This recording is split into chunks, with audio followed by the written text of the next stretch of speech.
Continuando então a falar sobre fator de potência, a gente vai falar agora sobre localização ou as possibilidades, né, de localização de instalação de capacitores em uma instalação industrial.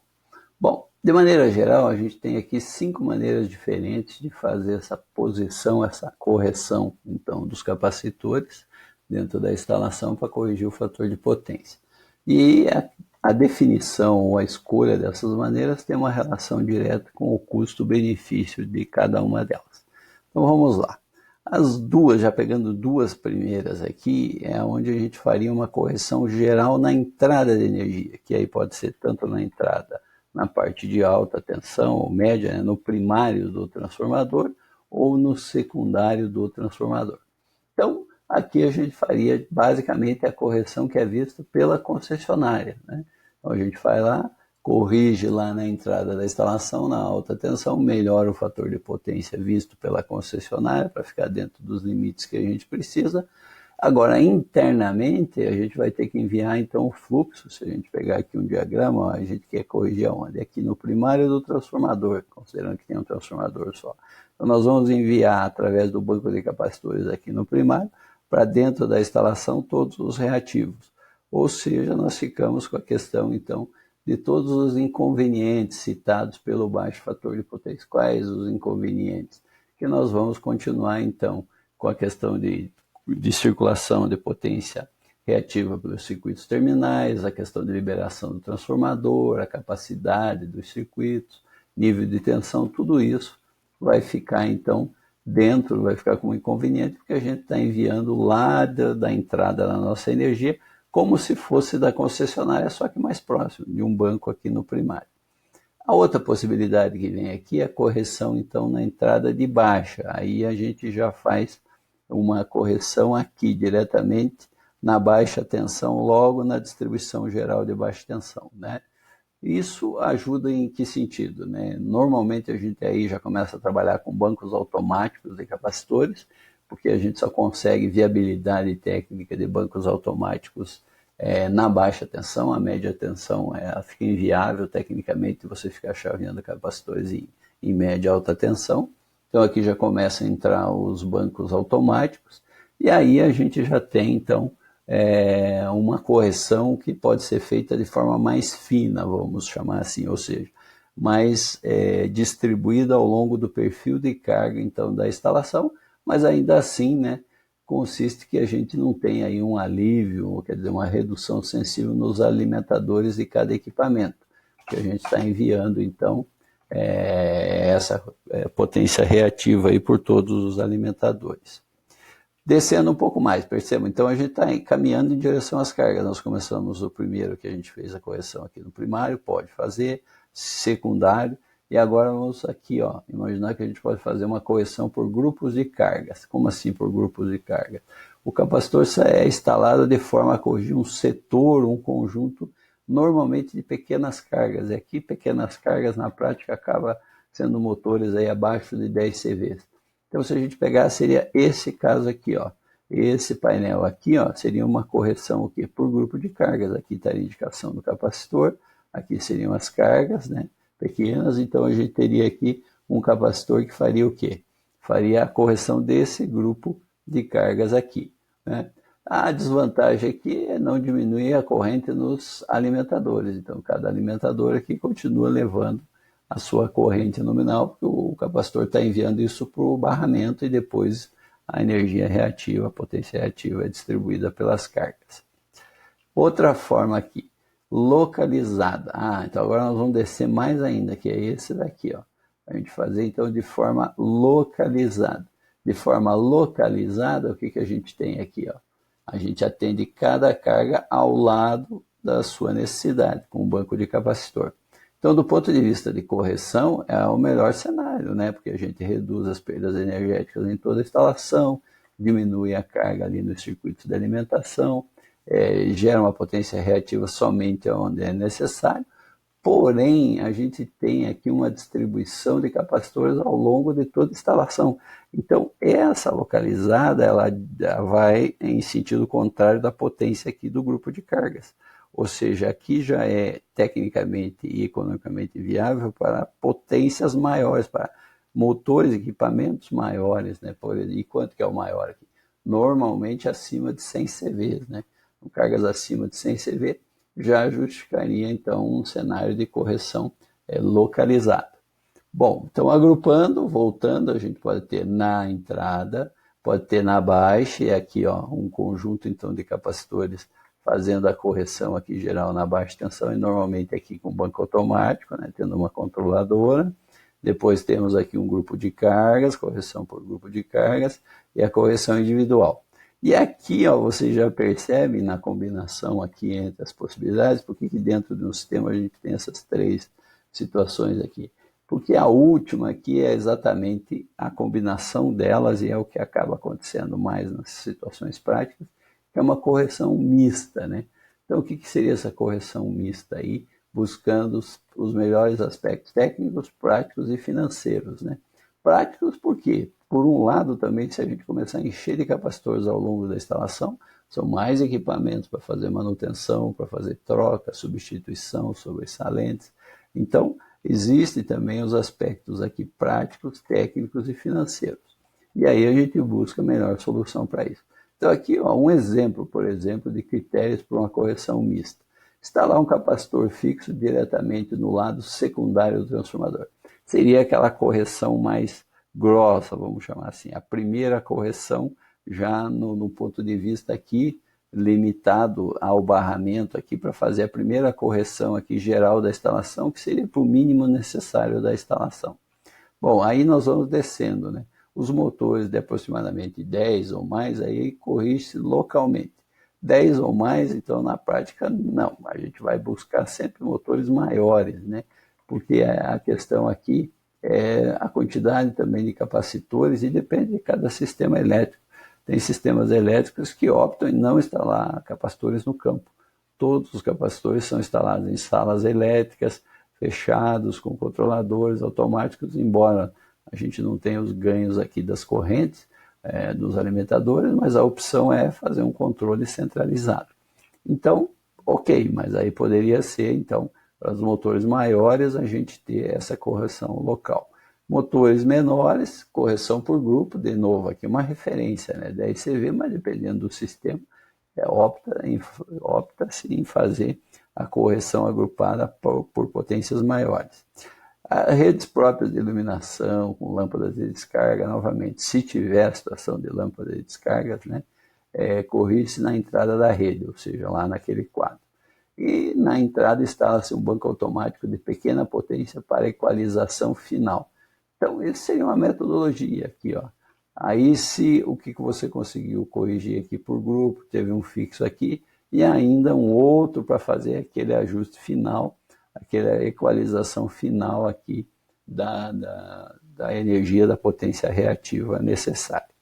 Mas tudo isso vai depender muito da forma da concepção. O importante é a gente visualizar as possibilidades aqui que a gente tem. Vamos entrar agora mais no detalhe com relação à correção do fator de potência. A primeira delas é a dificuldade que a gente tem, por exemplo, de dimensionar ou de fazer esse estudo aqui. Será que a gente consegue fazer esse estudo aqui, essa previsão, dimensionar esses capacitores aqui num sistema elétrico na sua fase de projeto, por exemplo, aqui na fase de elaboração de projeto? É uma dificuldade muito grande e, na verdade, a gente não consegue uma precisão. Por quê? Porque a gente não consegue prever exatamente qual é o consumo real de energia ativa e reativa em cada hora. A gente não tem ainda definido aquele perfil de carga ativa e reativa que a gente viu ali anteriormente na fase de projeto. Então, o que é comum na fase de projeto? A gente fazer uma estimativa, por exemplo, dos bancos de capacitores, das necessidades de capacitores, para que eles sejam instalados na fase em que a planta entra em operação. Tanto que essa determinação aqui, então, só vai ser possível quando a planta estiver e vai ser precisa, né, quando a planta estiver operando em plena carga. Em geral, as concessionárias elas não cobram os reativos aí nos 3 primeiros meses de funcionamento das instalações. Exatamente para quê? para que a instalação conheça, levante os seus dados de perfil de carga. E aqui, né, mais uma chamada aqui, ó, que o fator de potência, em muitas situações, ele pode ser melhorado, ele pode ser aqui conciliado com os limites mínimos através de providências de gestão da ordem administrativa. Evitar o uso de motores operando a vazio, evitar ligar transformadores também operando com pouca carga ou a vazio, e substituir aquelas questões onde nós temos motores superdimensionados em relação às potências necessárias efetivamente para acionar as cargas mecânicas. Seguindo agora para o cálculo, como é que a gente vai calcular então um banco de capacitores, seja ele para corrigir pontualmente uma carga, um painel ou uma instalação como um todo? Aí, basicamente, a gente tem o método analítico, o método de cálculo e também temos o método aqui tabular, que a gente vai ver na sequência. Mas vamos entender o conceito, né? Como é que é o conceito da correção do fator de potência? A gente quer, então, estimular, quer calcular o valor da potência de um capacitor que vai elevar o fator de potência da nossa instalação original, do fator de potência 1 para o fator de potência 2. E aí a gente vai utilizar aqui uma equação, então, que decorre exatamente dessa característica de correção de fator de potência. Como é que funciona essa equação? A potência aqui do capacitor, que a gente vai calcular para colocar na nossa instalação, vai ser igual ao que? A potência ativa vezes a diferença entre a tangente do φ1, ou seja, do fator de potência 1, daquele que a gente estava, menos a tangente do ângulo do fator de potência 2, para onde a gente quer ir. Mas como é que chega nessa equação? A gente tem que decorar isso aqui? Não. Está aqui, ó. Potência ativa, então, em quilowatts, ângulo do fator de potência original e ângulo do fator de potência pretendido. Em vermelho aqui, então, olhando para o triângulo de potências, a gente tem a indicação da situação inicial, original, onde a gente tinha a potência ativa, aqui a potência P1 ativa, potência Q1 reativa, e aqui a potência S1. Pois bem, isso com o fator de potência, um ângulo φ1 aqui.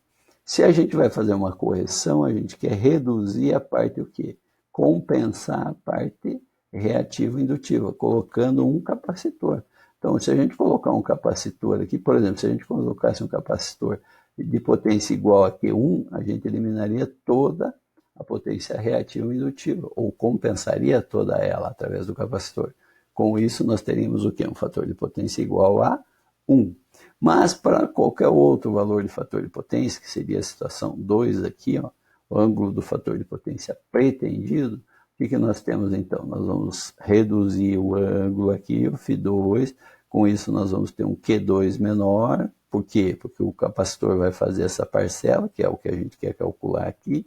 E aí, o que não muda aqui na situação? Aqui nós teríamos o S2, aqui da nova situação. Quem não mudou foi a potência ativa. Então, a potência da situação original e da situação pretendida, o P1 e o P2, é igual à sua potência ativa, que é essa daqui, ó. É a potência ativa da nossa carga. Então, o que nós temos aqui? Como é que nós fazemos agora para chegar nessa potência do capacitor? Trabalhando aqui com os ângulos e com as potências, ou seja, com o triângulo das potências, nós isolamos então o P1 e o P2 dentro dos ângulos. Aqui calculamos o fator de potência 1, fator de potência 2, e aí P1 e P2 sendo iguais, a gente chega na potência, então, do capacitor aqui. Fica para vocês demonstrarem como é que a gente sai daqui e chega nessa equação aqui. Isso, então, é o método analítico. No método tabular, a gente tem que imaginar qual que é a ideia básica. Essa relação aqui, tangente de φ1 menos tangente de φ2, na verdade, ela representa um delta de tangente. É uma diferença, então, que vai ficar constante em função de cada diferença dos ângulos ali. Então, a gente pode fazer isso tabulando, então, diferentes tangentes dentro de uma série de ângulos do fator de potência, e tanto do original quanto do desejado. Então, nós transformamos a equação aqui, ó. A potência do nosso capacitor vai ser a potência ativa versus vezes esse delta de tangente. E esse delta de tangente a gente tem valores de referência aqui tabulados já. Ó. Então, como é que vai funcionar? Vamos pegar aqui um exemplo, por exemplo. Nós queremos sair de um fator de potência de 0,75 para um fator de potência 0,95. Qual é o delta de tangente? Qual é o delta tangente nesse caso? Então, aqui ó, no eixo Y, a gente tem o fator de potência original. E no eixo X, o fator de potência desejado. Então, vamos lá. Nós estamos partindo de quanto? 0,75 é o nosso original. E o nosso desejado 0,95. Descendo, encontrando aqui o cruzamento dos dois, nós temos um delta de tangente de quanto?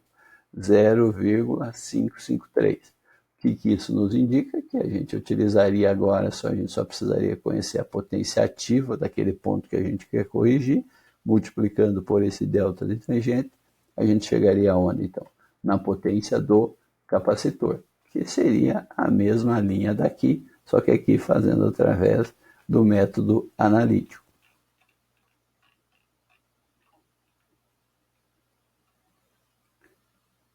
Aqui nós temos alguns exemplos de potências, então, de capacitores comerciais, né? Potências aqui, ó, tensão de linha, no caso aqui baixa tensão, a potência desses capacitores, no nosso caso aqui em 60 Hz, sua capacitância, aqui é importante, pessoal, em sistemas industriais, em correção de fator de potência, a gente trabalha com o dimensionamento dos capacitores através da sua potência total, a sua potência em kVAR.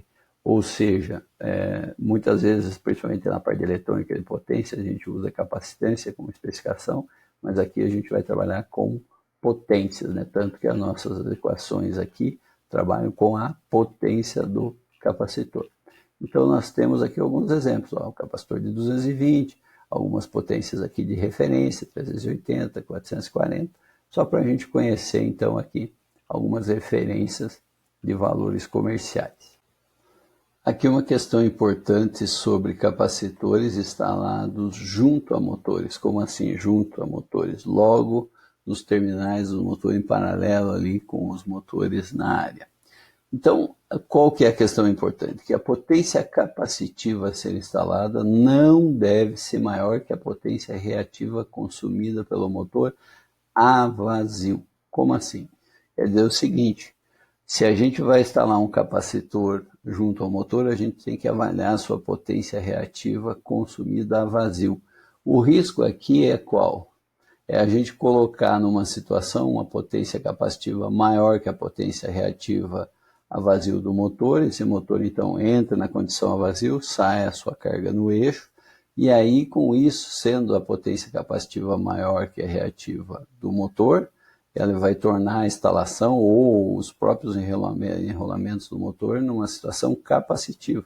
Ou seja, nós vamos ter uma elevação de tensão nos enrolamentos do motor, e essa elevação de tensão pode causar então um dano, né? Essa sobretensão pode causar até mesmo uma ruptura do dielétrico do motor. Então, se a gente não, na prática, a gente não possui os valores reais da potência reativa, a gente pode usar referências de fabricante. E aqui a gente tem algumas delas, né? Aqui a potência dada de um motor em CV, lembrando que um CV 736 watts, tomando como exemplo um motor de 30 CVs, e aqui é importante a gente conhecer qual é a rotação síncrona dele, né? Desse motor, se ele é 2, 4, 6 polos, né? Então, tomando o motor aqui, ó, 4 polos, 1800 RPM, 30 CV, motor 30 CV, 4 polos. Então, a potência máxima do banco de capacitores que poderia ser instalado em paralelo com ele seria de 7,5 kVAR. Então, esse é o capacitor máximo para ser instalado em paralelo com esse motor, seria de 7,5. Então, se a gente calcular lá no nosso modelo aqui de cálculo, seja tabular, seja analítico, para calcular a potência de correção de um motor, a gente precisa ainda, antes de especificar e de fechar a especificação, verificar se essa potência desse banco não extrapola esses limites aqui. Um dado importante, por que muda 3.600, por exemplo, se o motor fosse 3.600, a potência já ficaria limitada em 5, mas por outro lado, se ele fosse 900, poderia ser até 12,5. O que nós estamos fazendo aqui? Aumentando o número de polos. Aumentando o número de polos, nós aumentamos o quê? O fluxo magnético entre os enrolamentos, e aí aumentamos a potência reativa. Então, quanto maior o número de polos, maior a potência reativa que esse motor tem. Consequentemente, maior, então, pode ser a potência do banco de capacitores para fazer a sua correção.